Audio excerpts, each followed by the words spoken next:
Good morning. Welcome to the Republican Professor. We have Dr. Shannon Holzer on with us again. Thanks for joining us. And we wanted to get to more stuff that we didn't get to last time.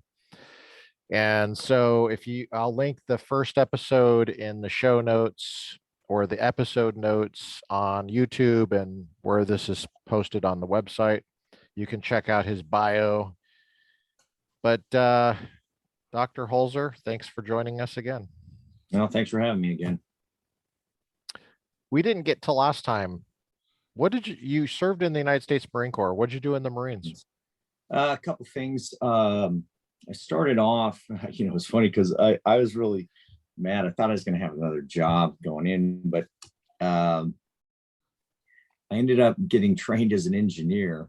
There are two types of engineers in the military. They're vertical and horizontal.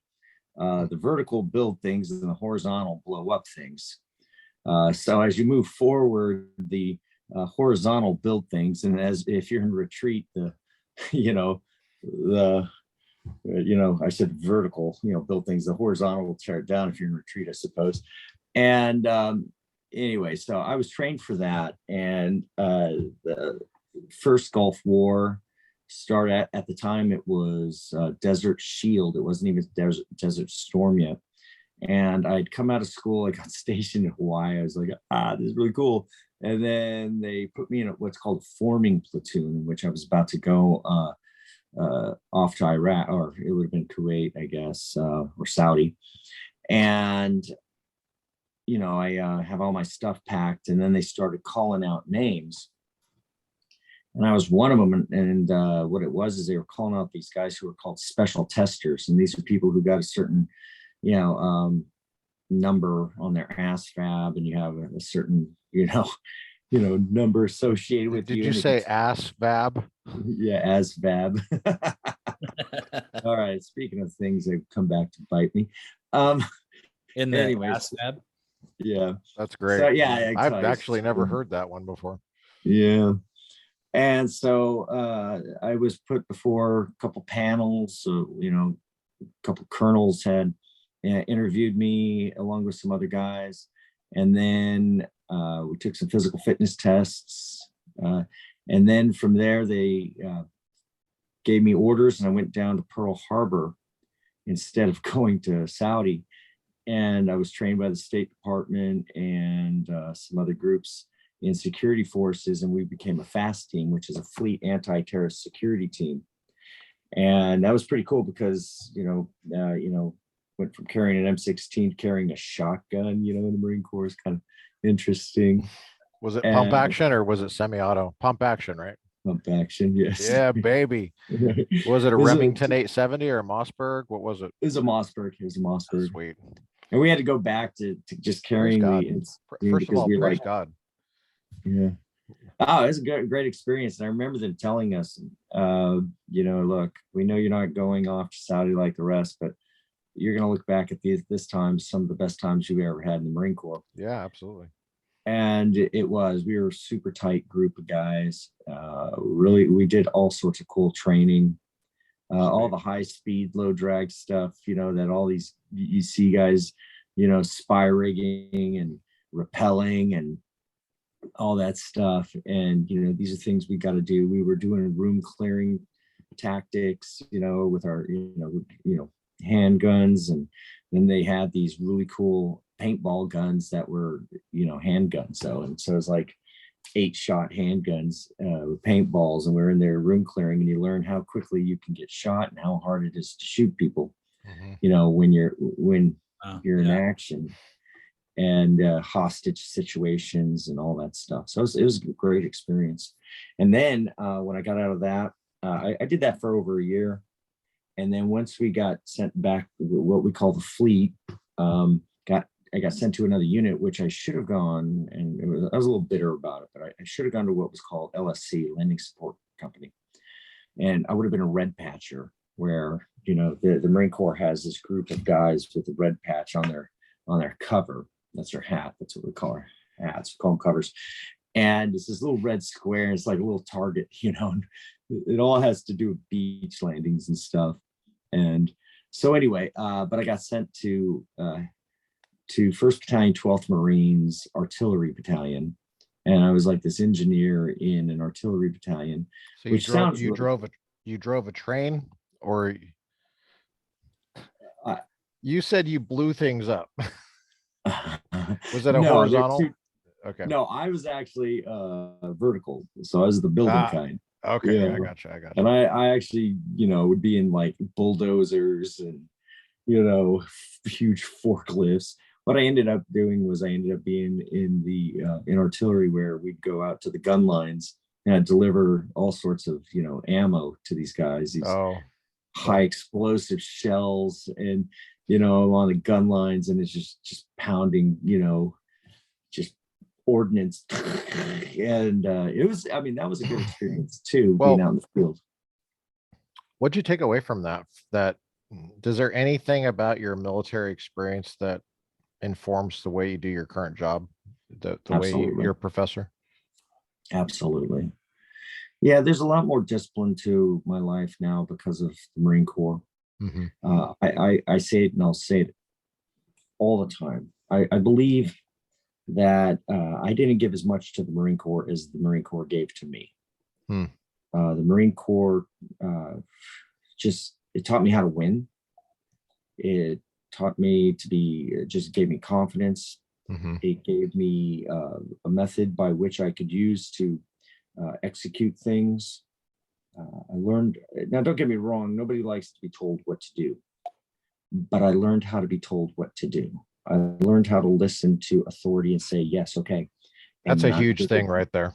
Oh, not give anybody attitude. I had to tell. That's a huge thing. I have to Huge tell my right there. students. I Yeah. have to tell my students, look, Yeah.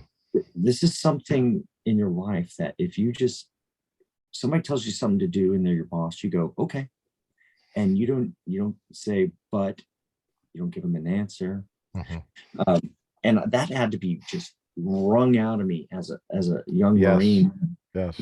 So I was in the on the fast team, and we were in a particular place that probably shouldn't be spelled out, but it was the dry docks. And if you know anything about dry docks, the ships come in, and then they a gate closes behind them, and they drain all this water, and they put all the water, and then they put them on like scaffolds and stuff, and they work on these things, and there's top secret and stuff for what they're doing in there. And these dry docks are just stories high, like 20 stories high, and the stairs up and down them are steep. Mhm. And so I was given, when I was there, we didn't see any officers at all. It was all run by E5 and below. Okay, so if you're a sergeant, you were the highest ranking, guy there, NCO, non-commissioned officer. So corporals had a lot of authority over somebody like me, who was a E3, a lance corporal. And It's amazing how many people don't know ranks. Like it's amazing to me how many ordinary Americans don't know ranks. I mean, I knew these ranks that you're talking about, like when I was in like junior high, but oh yeah, as a I know kid, that I know adults that don't know what a corporal is, and they wouldn't know it's an NCO, but they don't know what an NCO is. They don't know anything about the military. So they know nothing about the distinction between officer corps and the non-commissioned officers. Yeah. They assume you start from a private and you can make it to general without realizing you have to go to college and go to OCS. Right. But yeah, that's right, just to get an OCS. So so anyway, I was giving him an attitude one day, and this guy comes in, the corporal of the guard. He comes and he says, "Hey, Holzer, come here." I said, "Yeah." He says, "Go put on your gear," which meant put on my full combat gear, my flak jacket, which is like 15 pounds. The whole setup would probably weigh about 45 pounds, including weapon, my weapons and ammo and stuff, gas mask, a helmet. So I had to put all this stuff on. He goes, "All right, let's go." And he started taking me for a run up and down the dry docks. Just me. He's just wearing me out. And then we get back, and he's tired. So the next corporal, we'll call him Corporal Ski, says, "Let's go, Holzer." And he takes me out, and they just take turns wearing me out, and they get tired. And then we get back, and I take off my gear, and I'm just drenched in sweat. So I'm there for about 10 minutes, and here comes, another, corporal. let's go, Holzer. And they were taking turns because they were going to run my attitude out of me. And I learned to What were shut you doing? up. Do you recall what was your, Yes. how was your attitude manifesting that? Well, yeah, I had a chip on my shoulder. I grew up with a chip on my shoulder. I didn't like authority. And So you joined the Marines? Yeah, I know. You were going I to show them what to know. do. Yeah, that's right. Yeah. Join the Well, so Peace Corps. Sergeant Simpson, Join the Peace Corps next time. yeah. So Sergeant Simpson tells me, so say, Holzer, he says, you know what? You got an answer for everything. and I did. And I remember just shutting up right there and just went, you know, when you're right, you know? And he was right. And they ran it out of me and I learned, shut up. You know, so was that was effective, what they did, how they did it? Oh, absolutely. Absolutely. And I respected it after that. And it was good. I mean, they made use of their authority wisely, and they didn't care how I felt. They did not care how I felt. So let's unpack that a little bit. How traumatic. Sorry. I know. No, man. And that was, I just remember Sergeant Simpson one day, we were in line in inspection. He gets up to this one guy, and I'm not going to say his name. Can you give us a social security number instead? I can do that. Just give us something. This guy was just, he comes up to him, he looks at him, he looks him up and down. He's like, your clothes are wrinkled. Your boots aren't polished. Your breath stinks. He's just ripping into the guy. And I'm like, oh God, I'm glad I'm not him, man. And I mean, he just laid into him. And this guy was a scout sniper. I mean, he was the real deal. And he just went off on this guy, and rightly so. And you need to get him squared away. And I think the Marine Corps allows, you know, people to do that, to point out, to do things. And well, that's what I was going to follow up with you about, is that the method. Can you walk us through psychologically for you how did you feel yourself changing? Like at what point and did the technique that has been tested and true, right? This has been tried and tested for a long time. At what point did you feel yourself changing inside and becoming less of a smartass or less of a chip on your shoulder? When I got out, it was pretty clear that when I got out of, let me tell you something. So you were already out of the Marines when that happened, or did this happen in the Marines? Two things really happened, okay?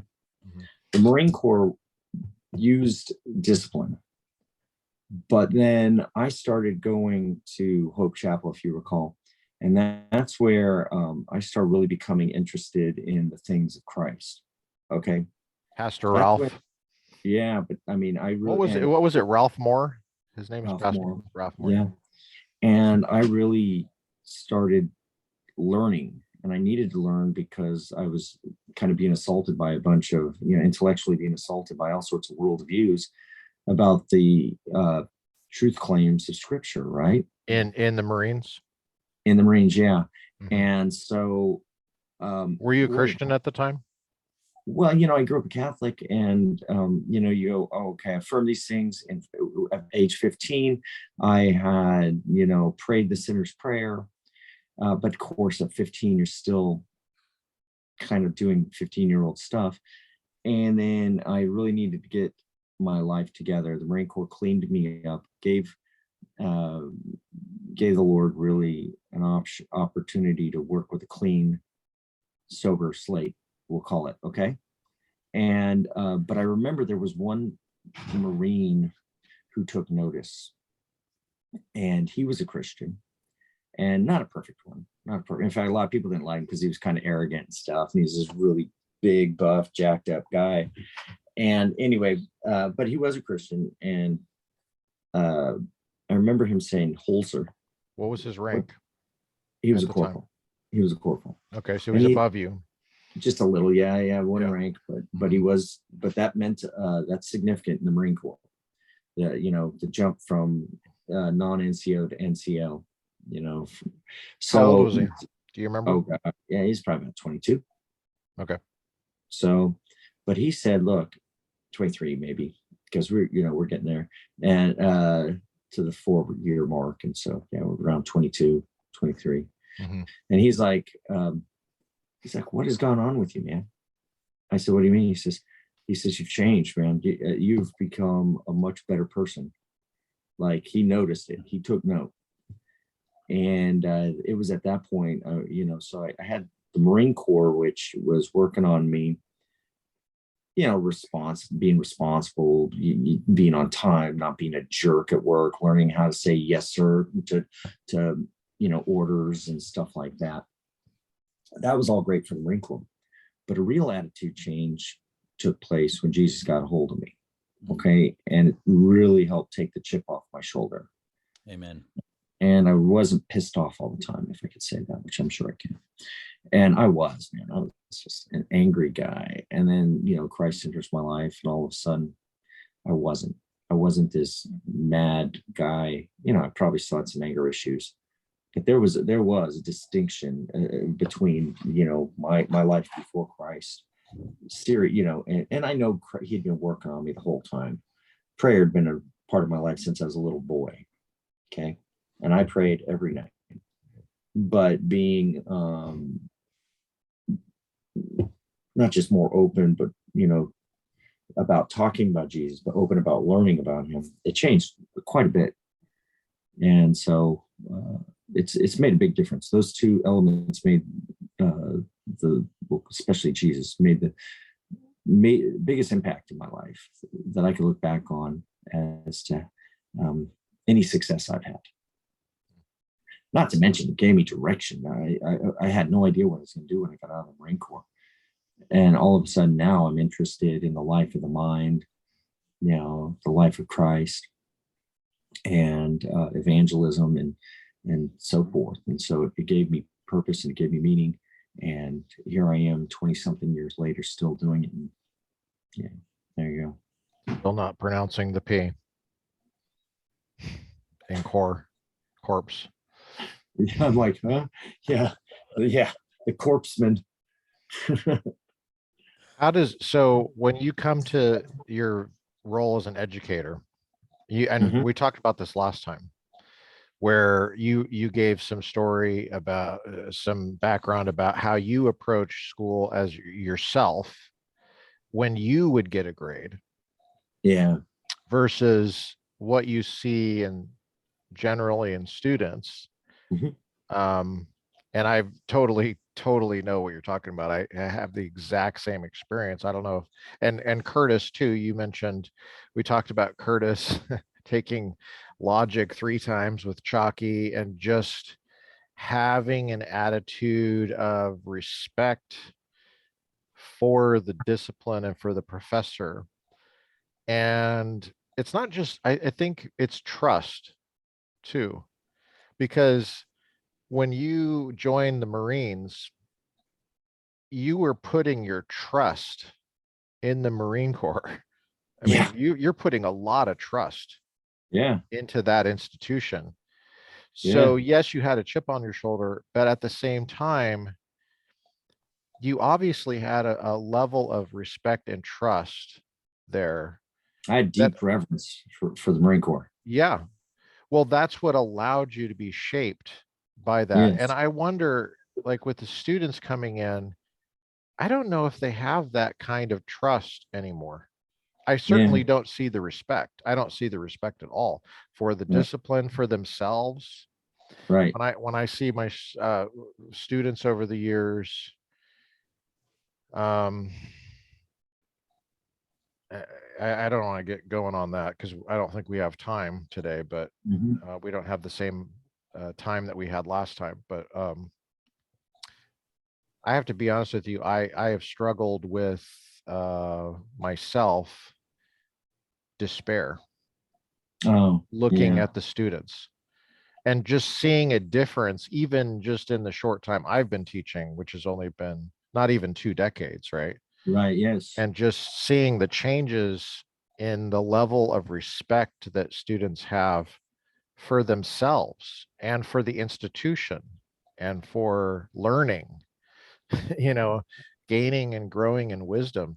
They're so distracted and they want the college experience and they're so naive and they don't seem to have any concept of how naive they are and how they can grow in maturity.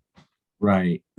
And so I feel like I wonder, the military, I think, helped set me up I well to be that kind of a professor, to see that stuff. Here's something interesting. I've done these surveys a lot in my class. I've asked my students, how many of you have thought about joining the military? And not only do I get a surprisingly low number, I ask them why.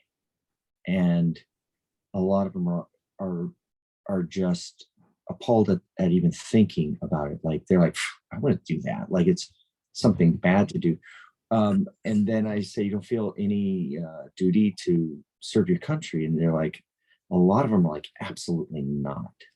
Like, as though Thomas Sowell says something great. It's how interesting how people who've really given nothing to their country have some deep feelings that somehow this country owes them something. A country owes them something to which they've given nothing. And of course I blew it, on the quotes, that's the feeling I get when I talk to a lot of my students, and it is pretty despairing, like you said. They all have opinions though about what the culture of the military should be like, and how the promotions should go. Right. In terms of diversity and inclusion, women in combat, homosexuality. Of course, that's an old thing now. Now it's like redefining not only marriage. Well, first of all, is redefining hate. Hate now means disagreement, but only if you disagree with them. If they disagree with you, it's not hate. It's fine. It's rainbows and balloons. So I had a guy, but they want to redefine marriage. And then I was telling people, it's not going to stop there. Once you start Heraclitus, in the world of Heraclitus, there's no stable reality. And here we go, redefining marriage again. And then what's the latest iteration of gender? And it's amazing what you point out with people when you just look at the letters and how they keep adding letters. The LG, I've always said that's the same thing. It's homosexuality. Right. Yeah. And then bisexuality, you're talking about sexuality. Right. Yeah. Those are the legal terms, homosexuality and bisexuality. Those are the terms that the APA uses, the American Psychological Association, in the amici briefs that they put out. And then you have transgender, as if gender is it gender the same as sex? I always thought gender was the same as sex. Yeah. So why are we using the term gender? I don't know. I mean, why not transsexual? You got homosexual, you got bisexual, you got transsexual. Well, it's no transgender. What's that? You just keep adding things, and now you're redefining man. Now you're redefining woman. Now you're adding pronouns. you're changing pronouns around that have been around in the English language for centuries. And you can't even the people on the left can't keep up with it. No.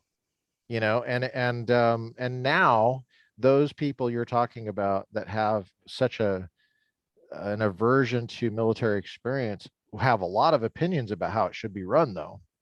Oh, yes. And what's appropriate in a male locker room, for example. Not only in the military, but on a ship at sea. In combat. Or in combat. Or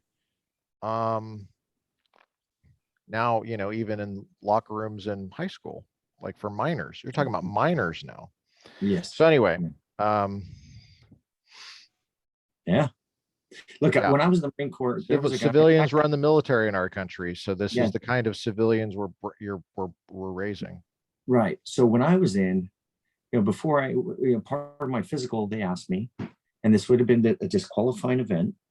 they would have said, they did say, the doctor said, have you had a homosexual experience? If I Yep. said yes, I would not have been admitted into the military.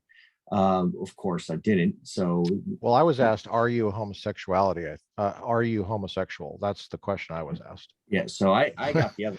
But then when I was in boot camp, I went into the I don't know, some administrative office, and they were kicking people out of boot camp.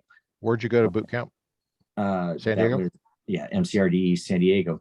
And so there were these two guys there trying to get out, and they're saying, why are you asking for this discharge? And they were saying their claim was, we want out because we're homosexuals.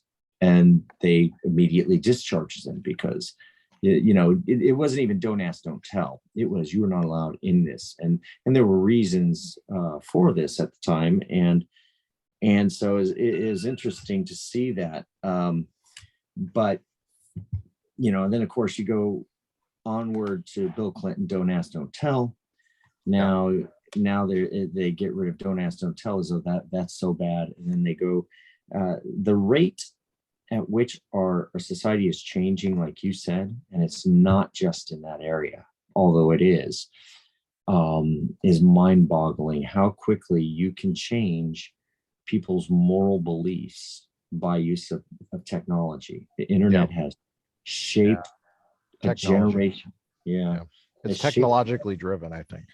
Oh, absolutely. Well, it's certainly that way with women in the military. And by the way, the word woman that I'm using, now we have to define her. I never grew up having to define the term woman, but it means adult human female. Okay. Yes. And gender and sex. The example I always give is cowboys and Indians, right? Indians is not a gendered term. Could be men or women, could be male, female.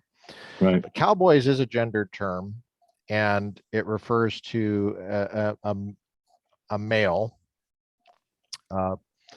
and it's of course the role of being on the range and dealing with cattle. I mean, that's of course the idea kind of morphed into just kind of carrying a gun and actually not being responsible for cattle at all, and just having a hat and a belt buckle and cowboy boots. But a cowgirl is the same thing as a cowboy. It's just she's female. So it's actually not that hard of a I mean, little kids can understand this. It's very easy to understand. It's not like I see a cowboy hat and boots and I go, boy. No, it's a cowgirl. It's a concept. She's a female. It's a reality it's the same thing. Recognize and tag. It's not that hard. Anyway, but now, I mean, I just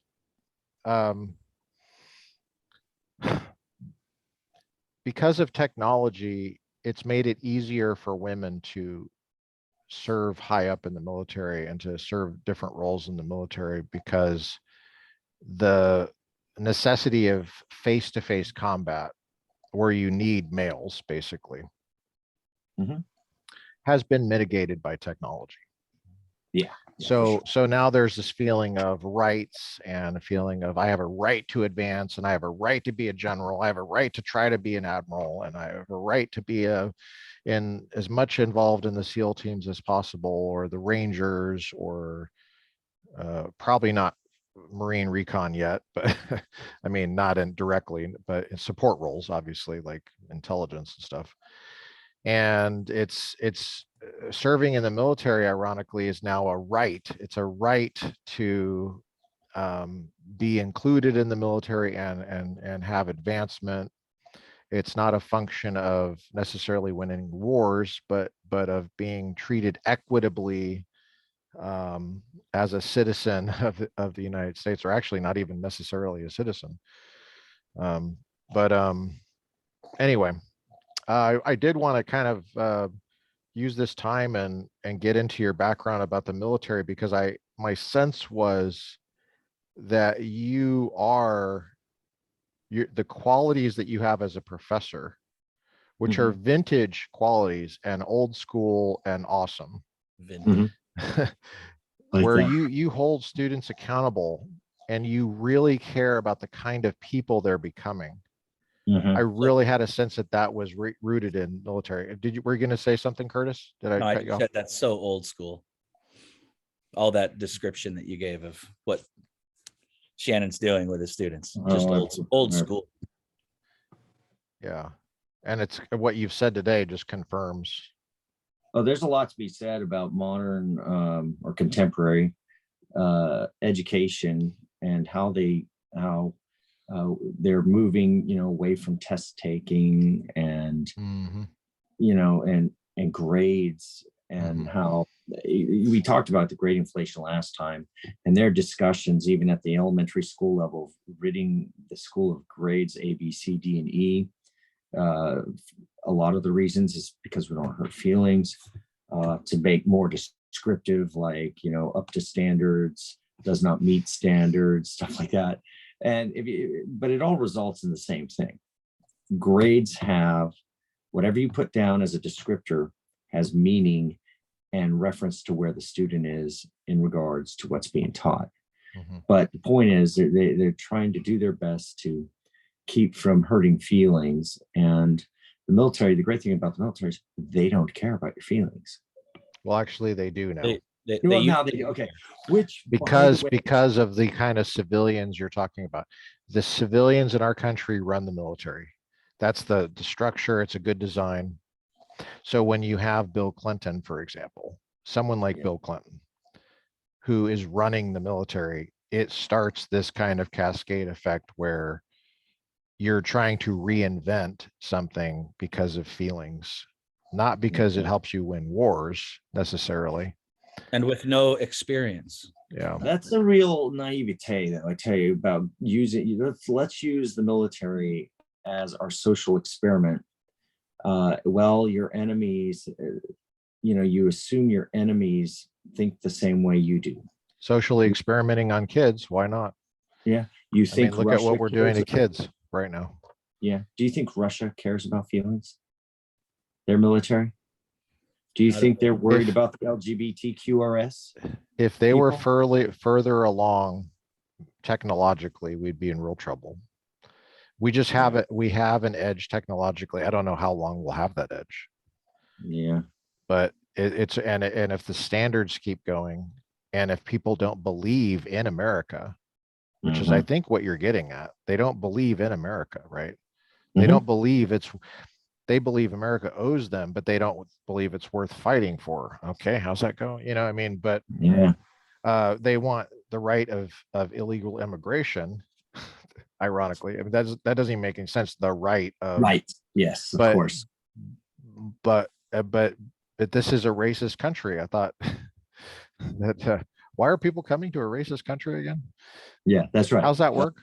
Yes, that's a great great Anyway, question. Actually, I got 2 minutes of class, so okay, thank brother. God. But Thank you so much for being on, and we look I forward to having appreciate you on. chatting. Lots more to talk more about, no more in detail. And good luck in your class today. It just opened the door. I had so much to add, so I'm looking forward to I know getting you back. do, yeah. And we'll get I'm there. just- Yeah. All We'll right, get buddy. there, brother. All right, Curtis. Good to be with you, Shannon. Yeah, good to see you. We'll see you all soon. And Okay. I'll talk to you very soon. All right. Okay. All right, bye. Bye. See you, buddy. So I'm still recording. I thought we would just chat about what you heard and what your reaction to that was. Oh, I was just listening and chiming in, just giving my 2 cents here and there. No, it's great. It's great to hear that. Yeah. I always, every time I actually really enjoy listening to people's military experience. I wanted very badly to join the military when I was young, and made some poor decisions in my own life that kept me from being able to do that. uh, but have always stayed close to those in the military. Always had military friends. I relate, I think, best with people from the military. Mhm. I grew up with a father in the military. My grandfather's in the military. My father-in-law and mother-in-law were both in the military. Both of them were. Oh no, he was a Marine, and everybody else was in the Army. So it's just, yeah, some of my best friends are in the military, as you know. Mhm. So I enjoy it. I enjoy it. Yeah. Did you have anything else that you wanted to cover with him today that we didn't get to? Oh, geez. I mean, like he said, there's just so much. Mhm. There's so much that we could talk about. For Shannon and I, it's kind of like, this guy that I've actually known Shannon for since grad school. So what is that? 20 years, but we've just never really interacted. We haven't interacted at all since grad school. And our interactions in grad school were still limited to classes and things like that. And this opportunity is like, oh wow, here's a gem that I never got to experience, in a sense. Mhm. So there's this sense of exploration and catching up all at the same time, Yeah. because we have so much shared experience that we just haven't shared between the two of us, if that Yeah. makes sense. Yeah. So, yeah. So I'm looking forward to our time with him. Me too. Yeah. All right. Well, I guess we'll cut it off there and we'll see everyone next time. And I'm going to stop recording now and we'll talk more.